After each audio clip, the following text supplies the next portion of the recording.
Hi, everybody. Brad Truax from Eastman's Woodlands and Wildlife Committee again. It's that time of year.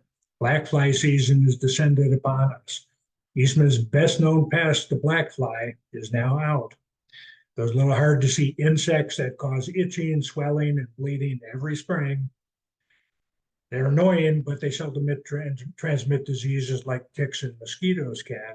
The blackfly season in New Hampshire traditionally is from Mother's Day to Father's Day, but realistically, it may come as early as early May and last all the way into July. Blackflies, at first, you'll just see a few blackflies. And then soon thereafter, there seems to be an explosion of blackflies. They begin to swarm, but they're not yet biting. And that's because it's mostly the males that are looking for females, and it's only the females that bite us. So in a week to 10 days, they do start biting and more biting.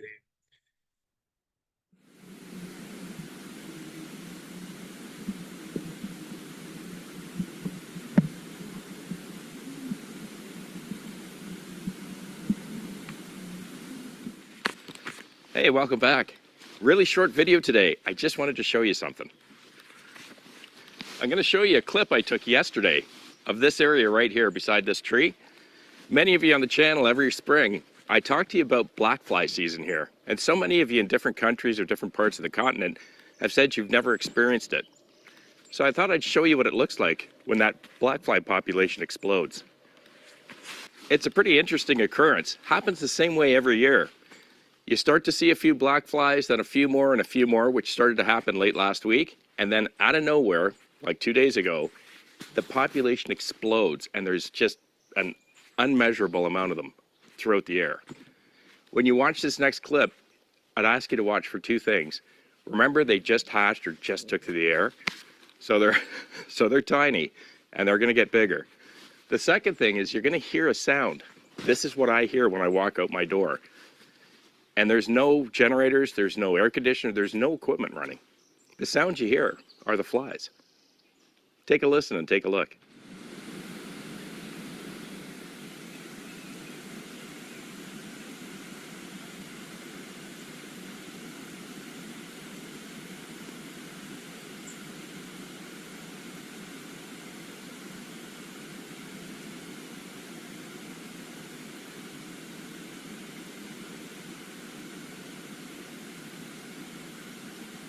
Over the next couple of weeks, these guys are going to grow really big, at least by fly standards.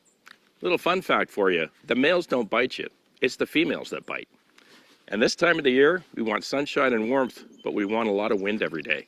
So as long as it's windy, keeps the flies off you. As soon as that wind dies down, they literally swarm you within seconds.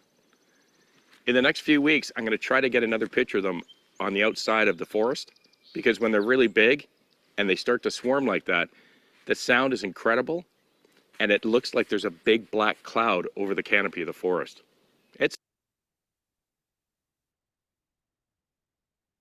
I've never seen that swarms that big here in New Hampshire, but they certainly do occur. So how can you tell if blackflies are out?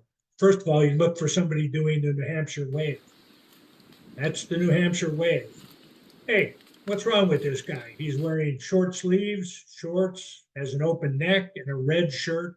He's a regular blackfly's feast.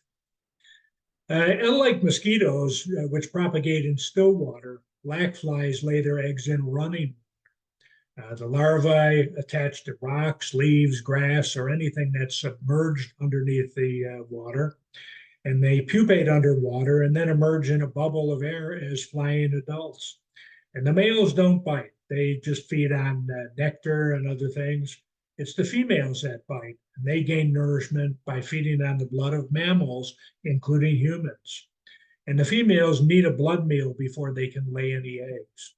They tend to swarm, so they're a nuisance when we're doing any outdoor activities in season. Blackflies are really aquatic insects. The female deposits the fertilized eggs on rocks and other submerged items in swift-flowing water, and the larvae emerge from eggs and develop aquatically. They feed on algae and other organic matter that's flowing by in the moving water. So their breeding areas are rivers, streams, even irrigation ditches, as long as there's flowing water. And adult black flies can fly several miles, so infestations around homes can happen even when there's no river or stream nearby. Interestingly, black flies are a sign of healthy water. They do very poorly in polluted water. Black fly season in May seemed to extend throughout summer after Maine completed a statewide program for improving water quality, kind of an unintended consequence. Black flies bite and abrade our skin, and they rupture tiny capillaries. And their saliva contains both an anticoagulant and an agent that partially numbs the skin. It's really the latter that's the reason we seldom are aware that we're actually being bitten by the black flies in real time. And our own immune response is what actually causes the itching and swelling. They seem to know just where our exposed skin is. Once I was doing some outdoor work in the spring, and I covered myself with insect repellent. In about an hour, my eyelids were swollen so much I could barely open my eyes. I had forgotten to put any repellent on my eyelids. What seems to attract black flies? Warm bodies, darker colors, the carbon dioxide that you exhale. And some people just seem to be more attracted to the black flies. So how do you protect yourself against the black flies? Insect repellents will produce some protection against black flies, and make sure you apply it around wrists, ankles, and your belt line to help prevent the flies from crawling under clothing and biting. And don't forget your neck, your hairline, and behind your ears. And yes, the skin moisturizing agent, Skin So Soft, may actually be effective. But both of these provide only limited protection. The best protection is to avoid going in places where the black flies are present. And if you must go there, wear heavy duty, light colored clothing, long sleeve shirts, long pants, and hats. And netting that covers the head and arms, like the bee bonnets used by beekeepers, probably provide the best protection. There's a typical insect netting that may be helpful. So wear a bug shirt or a bee bonnet, wear your long sleeves, and make sure you secure your wrists so that they don't go up into your arms. And you may consider wearing gloves depending on what outdoor activity you're going to be doing. Wear long pants, and don't forget to tuck your pants into your socks. Time actually matters. Black flies only bite during the day. They don't bite at night, and their most activity really peaks between 9 and 11 a.m. and then again in the afternoon from 4 to 7 in the late afternoon and early evening, or until the sun falls below the horizon. Humid, cloudy days and just before storms are also favorite times for them to bite. So you should time your outdoor activity to either early morning, midday, or late evenings when the black flies are least active.